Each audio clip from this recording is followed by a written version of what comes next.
Hello student.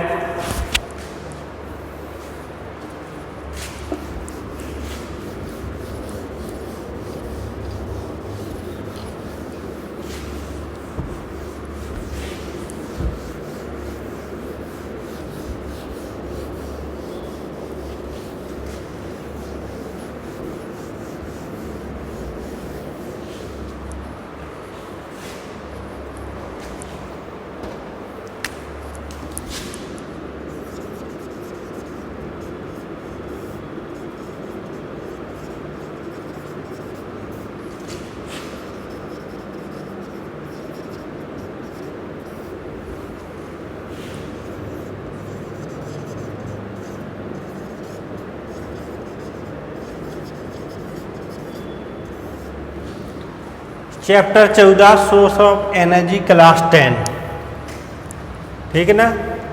तो देखो इससे आपका जो ये चैप्टर है इसमें सभी प्रकार के ऊर्जा के स्रोतों का वर्णन किया गया है। अब जब सभी प्रकार की ऊर्जा के स्रोत है, चैप्टर थोड़ा सिंपल है लेकिन थ्योरी बेस्ड चैप्टर है और इससे एक क्वेश्चन लॉन्ग में आता जरूर है। किसी एक प्रकार के ऊर्जा के स्रोत का सचित्र वर्णन कीजिए, एक लॉन्ग क्वेश्चन आता जरूर है। तो इससे आप ये श्योर समझो 100% कि इससे एक क्वेश्चन जरूर आएगा बायोलॉजी का, ठीक है ना। देखो दो चैप्टर बिल्कुल इम्पोर्टेंट है आपके। एक तो आनुवांशिकता, जो मेंडल के नियम बताए थे उनमें से एक क्वेश्चन, और एक क्वेश्चन इसमें से 100% श्योर है आएगा है और आता है। तो इसका देखो थ्योरी बेस्ड चैप्टर है, लेंदी है थोड़ा, तो है तो थ्योरी बेस्ड, तो आप याद करना है आपको, है सिंपल।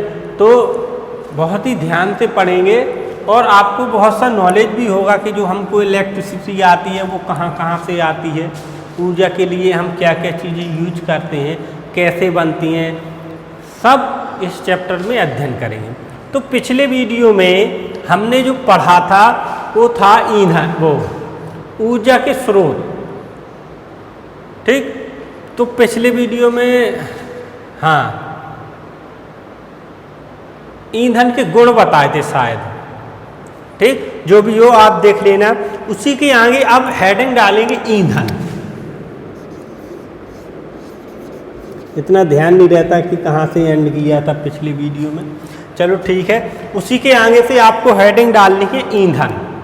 ईंधन को हम कहते हैं फ्यूल,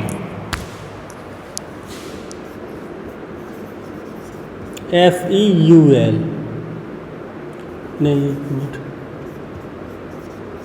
फ्यूल, हेडिंग डालना है फ्यूल। यह ईंधन क्या होता है? तो इसमें लिखेंगे वह पदार्थ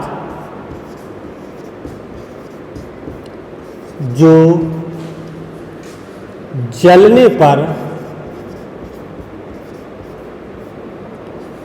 ऊष्मा तथा प्रकाश उत्पन्न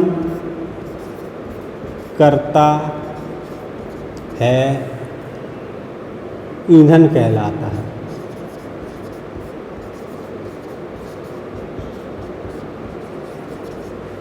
ठीक। तो वह पदार्थ जो जलने पर ऊष्मा तथा प्रकाश उत्पन्न करता है ईंधन कहलाता है। जिसको हम जलाएंगे उससे प्रकाश उत्पन्न हो और ऊष्मा भी उत्पन्न होनी चाहिए, क्योंकि देखो प्रकाश का इस्तेमाल हम बहुत सी चीज़ों को देखने के लिए करते हैं और ऊष्मा का इस्तेमाल किसी भी चीज़ को चलाने के लिए किया जाता है। तो ईंधन वह पदार्थ है जो जलने पर प्रकाश तथा ऊष्मा उत्पन्न करता है, ईंधन कहलाता है। ठीक, इतना आपका हो गया। अब नेक्स्ट है अच्छे ईंधन के गुण क्या होते हैं।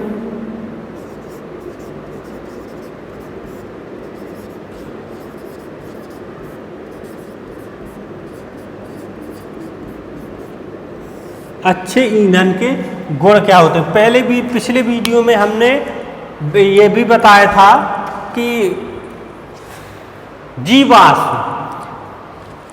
जीवाश्म बताया था शायद, पता नहीं, याद नहीं आ रहा। कि 1 मिनट रुको, थोड़ा देख लेने दो।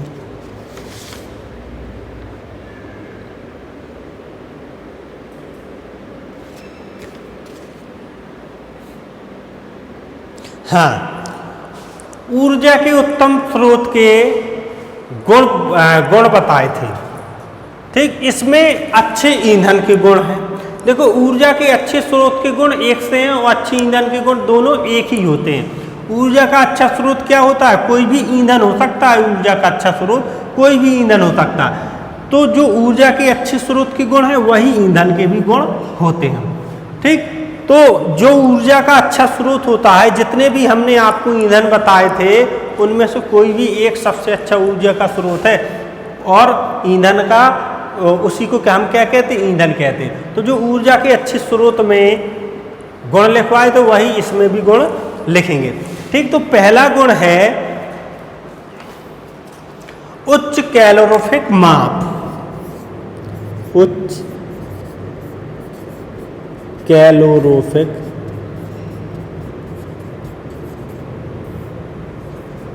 माप। ठीक, मतलब प्रति एकांक द्रव्यमान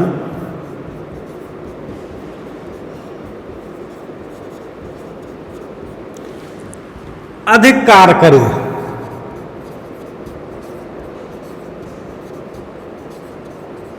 उच्च कैलोरीफिक माप का मतलब होता है प्रति एकांक द्रव्यमान अधिक कार्य करे। यही कहा, ये यूज करो मार साहब। आज सुबह हमने बिल्कुल याद कर ली थी, लेकिन आज के टाइम हम फिर हाँ फोन कर रहे थे। तो मतलब आप फोन करियो 8:30 बजे, कैसे 8:30 बजे हम आते थे, तो 8:30 बजे करियो।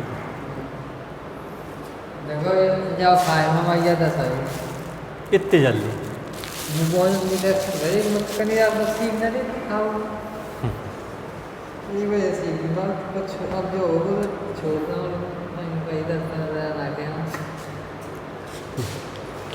ठीक। तो उच्च कैलोरीफिक माप का मतलब होता है प्रति एकांक द्रव्यमान अधिक कार्य करे। यदि हम किसी भी ईंधन की किसी भी प्रकार का हो, चाहे वो द्रव ईंधन में मान लो पेट्रोल हो, डीजल हो, केरोसिन हो, कछु आ गए 5-6 अब है नहीं है भाई, कहूँ गए कोचिंग पढ़न गए हुआ।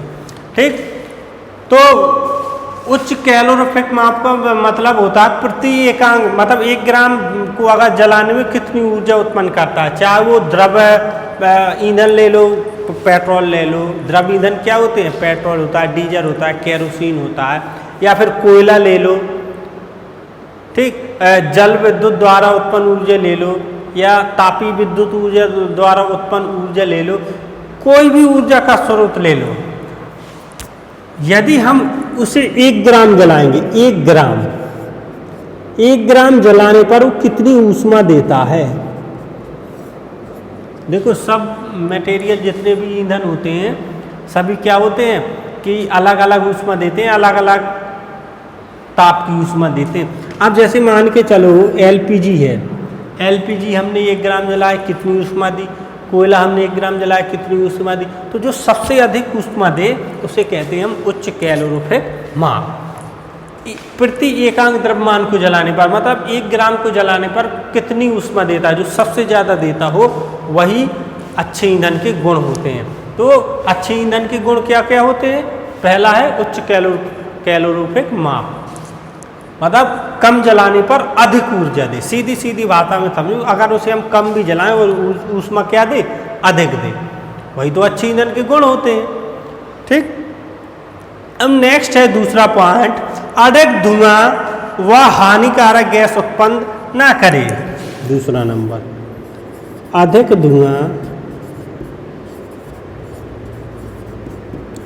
व हानिकारक गैसें उत्पन्न ना करें। दूसरा जो गुण होना चाहिए अच्छे ईंधन का, देखो जितने भी हम गुण लिखवाएंगे अच्छे ईंधन के, तो हम केवल उसी ईंधन को अच्छा ईंधन कहेंगे जो जो इन सभी गुणों का पालन करता हो, मतलब इन सभी गुणों पर खरा उतरता हो जो ईंधन, उसी को हम अच्छा ईंधन कहेंगे और उसी को हम सबसे ज़्यादा इस्तेमाल करेंगे। ठीक, तो दूसरा है अधिक धुआं व हानिकारक गैसें उत्पन्न ना करे। अच्छा ईंधन वही होता है जो अधिक धुआं उत्पन्न न करे, जिससे पर्यावरण प्रदूषित ना हो, और हानिकारक गैसें भी उत्पन्न न करे जो इंसानों के लिए नुकसानकारी हो और पर्यावरण के लिए भी ये नुकसानकारी हो। ठीक, तो दूसरा जो गुण होना चाहिए अच्छे ईंधन का वो है अधिक धुआं व हानिकारक गैस उत्पन्न ना करे। तीसरा देखेंगे हम,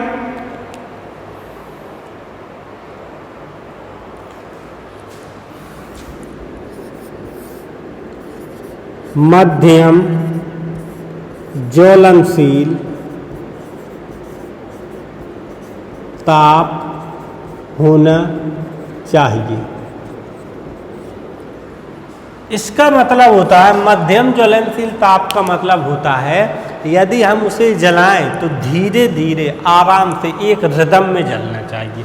ऐसा नहीं कि हमने उसमें आग लगाई एकदम से विस्फोट हो जाए, ये एकदम से भाग पड़े, यह एकदम से बहुत तेजी से जले, ऐसा नहीं होना चाहिए। मध्यम ज्वलनशील ताप होना चाहिए, धीरे धीरे धीरे धीरे करके अधिक ताप तक पहुंचना चाहिए। ये होता है मध्यम ज्वलनशील होना चाहिए, एकदम से विस्फोट ही नहीं होना चाहिए, या हमको घंटों परेशान नहीं होना चाहिए उसको जलने के लिए। ठीक, तो तीसरा नंबर ये हो गया। सस्ता व आसानी से उपलब्ध हो। चौथा नंबर, सस्ता व आसानी से उपलब्ध हो। सस्ता भी होना चाहिए जिससे उसको हर व्यक्ति खरीद सके, गरीब व्यक्ति, मिडिल क्लास व्यक्ति या बड़ा व्यक्ति, बड़ा आदमी, सभी के लिए वो आसानी से उपलब्ध होना चाहिए, सस्ता होना चाहिए। और हम कहीं भी जाएं, मार्केट अपने आसपास में, ज़्यादा हमको मेहनत ना करनी पड़े, वो आसानी से हमको प्राप्त हो जाना चाहिए। ठीक, पांचवा देखेंगे। पांचवा है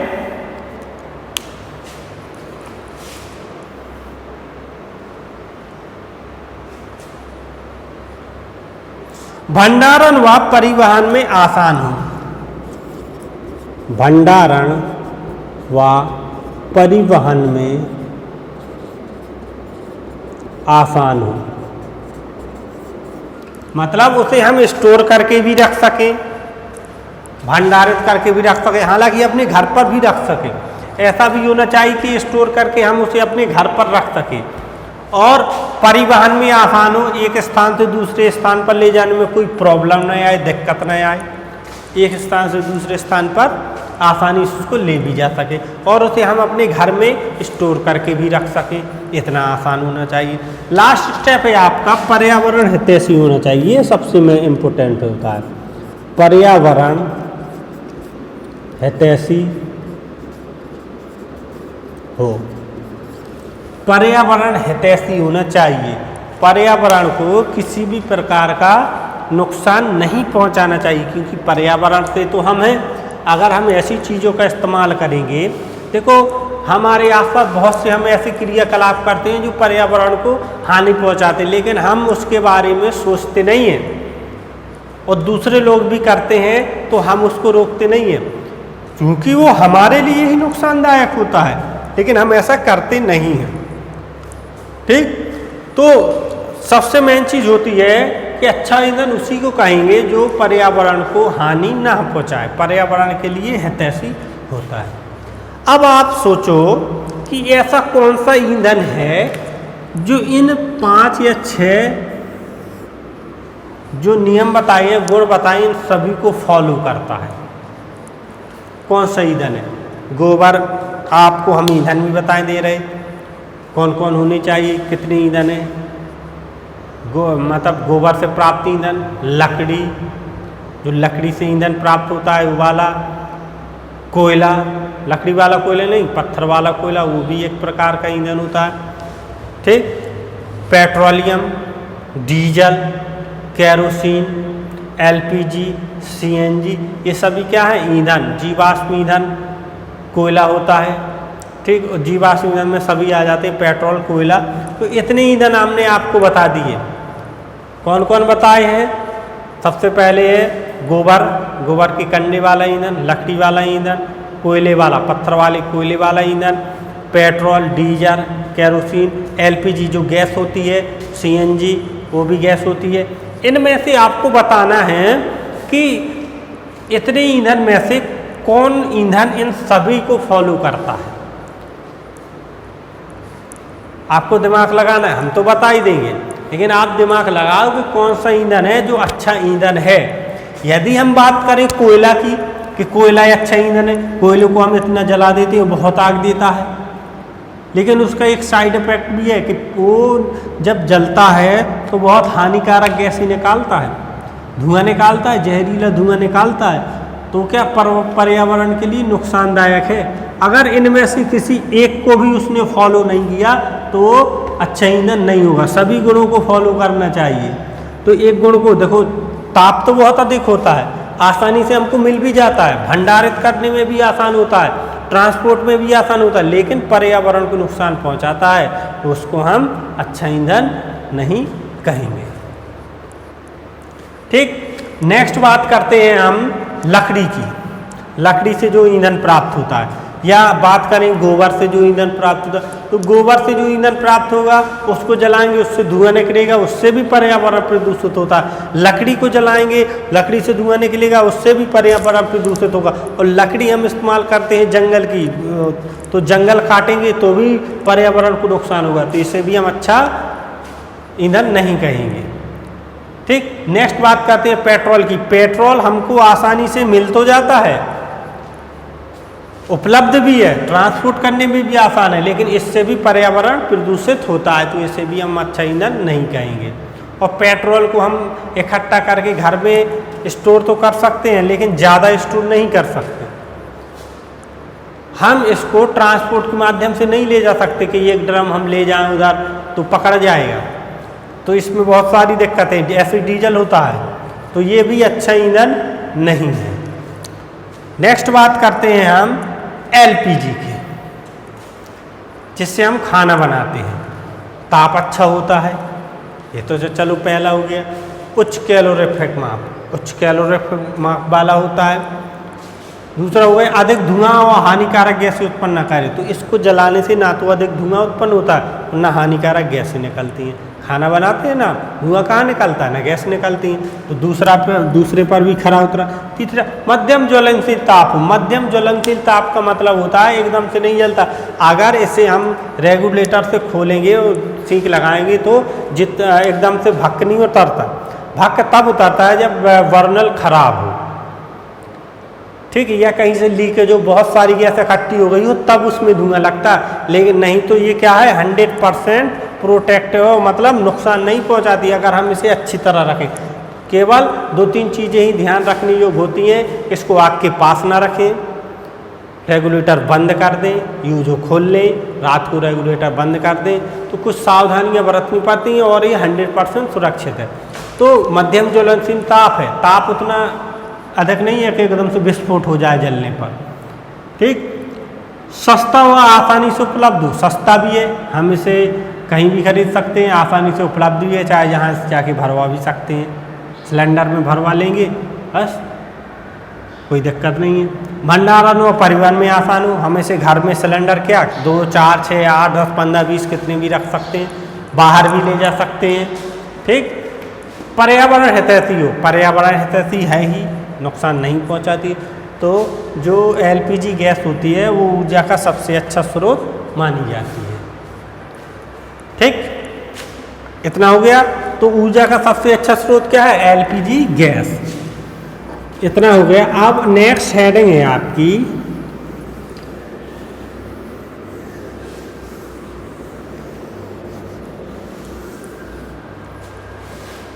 ऊर्जा के स्रोत।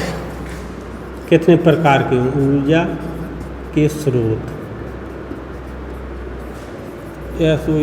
Source of energy. तो देखो ऊर्जा के स्रोत दो प्रकार के होते हैं, दोनों प्रकार के बारे में हम चर्चा करेंगे।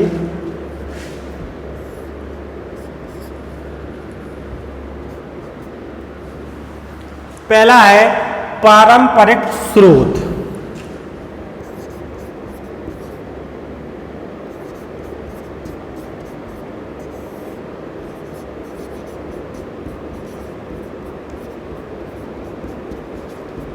पारंपरिक ऊर्जा के स्रोत और दूसरा होता है वैकल्पिक स्रोत।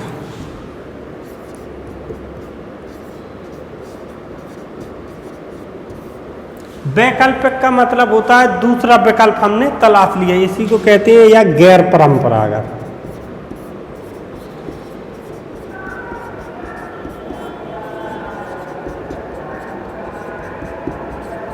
इसी को हम कहते हैं गैर परंपरागत ऊर्जा के स्रोत। अब देखो पारंपरिक ऊर्जा के स्रोत से मतलब क्या है कि हमारी पिछली पीढ़ियां भी इस प्रकार के स्रोतों का इस्तेमाल करती थीं ऊर्जा के लिए। इस प्रकार की चीज़ों का प्रयोग मतलब पहले से होता आ रहा है, हमसे पहले होता आ रहा है, हमारे बाप दादा परदादा उनके ज़माने से कंटिन्यू होता आ रहा है। ये वो ऊर्जा के स्रोत है। और वैकल्पिक या गैर परंपरागत का मतलब होता है नए हैं, जो हमने अभी अभी इन्वेंट किए हैं, अभी अभी खोजे हैं। जो नए ऊर्जा के स्रोत हैं वो कहलाते हैं वैकल्पिक, या इनके खत्म होने के बाद जो विकल्प हम आजमाएंगे वो ये स्रोत थे, इसलिए इसे वैकल्पिक कहते हैं। मतलब इनके खत्म होने के बाद ये वाले ऊर्जा के स्रोत आएंगे, या जो अभी अभी नए जमाने में या नई टेक्नोलॉजी बढ़ने पर जो खोज किए गए हैं वो होते हैं वैकल्पिक या गैर परंपरागत स्रोत। गैर परंपरागत का मतलब होता है हम पहले उसको यूज नहीं करते थे, ठीक। ये नई टेक्नोलॉजी वाले ऊर्जा के स्रोत हैं। ये है परंपरागत जो हम पहले से जिनका इस्तेमाल करते आ रहे हैं।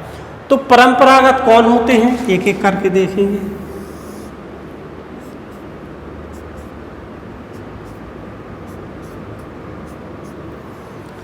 ऐसा टेबल आप भी बना लेना, वैसे तो हम भेज देंगे लेकिन इसी से बना। जीवाश्म ईंधन, जीवाश्म ईंधन क्या होता है? कोयला होता है जीवाश्म ईंधन, पेट्रोल होता है, पेट्रोलियम,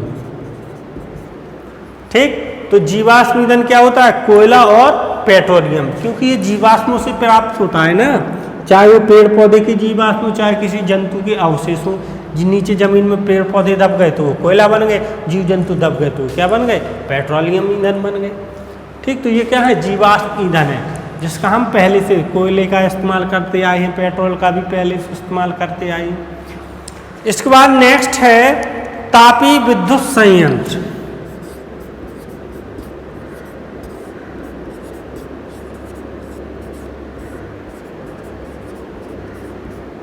तापीय विद्युत संयंत्र का मतलब होता है ताप से विद्युत उत्पन्न करना।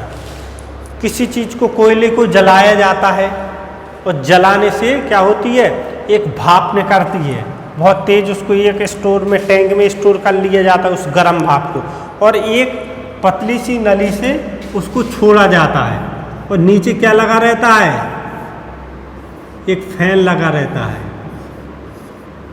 जब इसकी पंखुड़ियों पर पड़ता है तो ये तेजी से घूमता है। जब तेजी से घूमेगा तो पीछे इसका ये मशीनरी होती है, जो पीछे इसका मशीनरी से ये अटैच होता है और विद्युत उत्पन्न, वो अभी आगे हम आपको बताएंगे कि तापीय विद्युत संयंत्र कहाँ है और कैसे तापीय विद्युत द्वारा ऊर्जा उत्पन्न की जाती है। तो तापीय विद्युत संयंत्र। दूसरा है जल विद्युत संयंत्र। जल विद्युत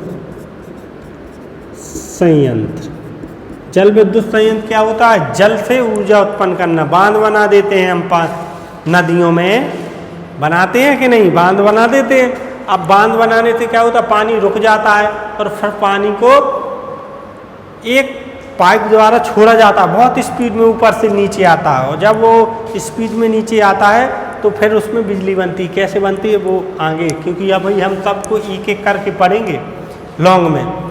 फिर है जैव मात्रा या बायोगैस। जैव मात्रा, इसी को कहते हैं बायोमास या बायोगैस। ठीक। बायोगैस संयंत्र जो गांव में बनाए जाते थे। पवन ऊर्जा, देखो पवन ऊर्जा का उपयोग बहुत सदियों से किया जाता है। आटे को पीसने में एक फैन लगा दिया जाता था ऊपर बड़े, और जब हवा उससे टकराती थी तो वो पंखा बहुत तेज़ी से घूमता था। नीचे चक्की लगी होती थी तो चक्की भी उसके साथ घूमती, जिससे हमको गेहूँ पिसाया करते थे पहले, बहुत समय पहले गेहूँ। अब तो क्या उसका उपयोग काय में किया जाने लगा है, विद्युत उत्पन्न करने में किया जाता है। ठीक, तो ये तो हो गए पारंपरिक ऊर्जा के स्रोत। अब वैकल्पिक ऊर्जा के स्रोत देखते हैं। वैकल्पिक ऊर्जा के स्रोत में पहला है सबसे इम्पोर्टेंट सौर ऊर्जा। सौर ऊर्जा, सौर कुकर, और एक और होता है सौर कुकर, सौर पैनल।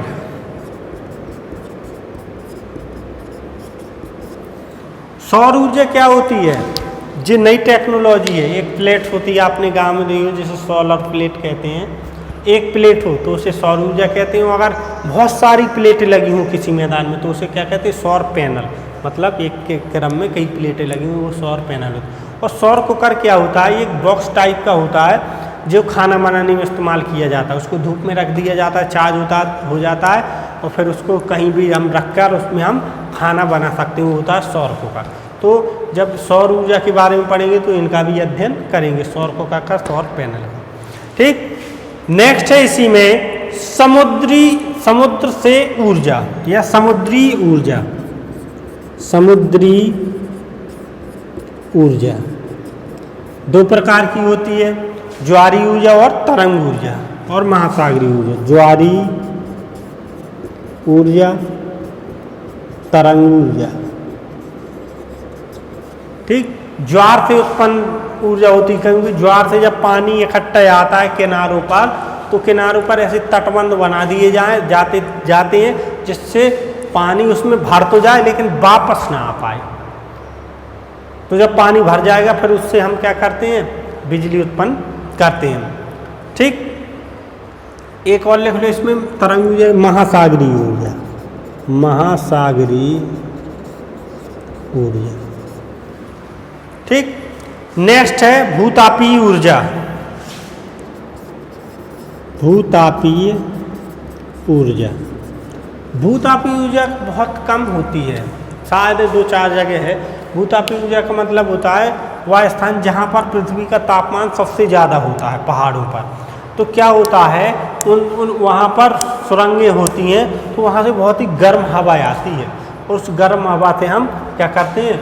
विद्युत उत्पन्न करते हैं। वो हम आगे बताएंगे कि कैसे उत्पन्न करते हैं। ठीक, नाभिकीय ऊर्जा।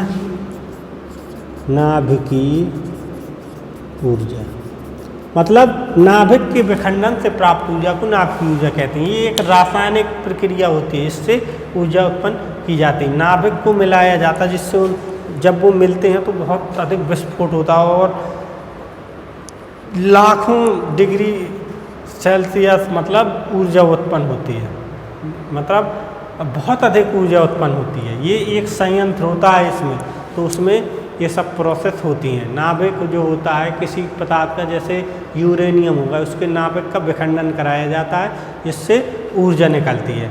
फिर उसी को हम लाइट के रूप में कन्वर्ट करके भेजते हैं। ठीक, तो ये कैसे निकलती है हम आपको बाद में बताएंगे। अब इन सब का एक एक करके अध्ययन करेंगे सभी प्रकार। पहला हेडिंग डालेंगे पारंपरिक ऊर्जा के स्रोत का। पहला हेडिंग है जीवाश्म ईंधन। इसके बारे में फिर सबके बारे में लॉन्ग रूप से पढ़ेंगे। ठीक, वो हम अगले वीडियो में आपको बताएंगे। धन्यवाद।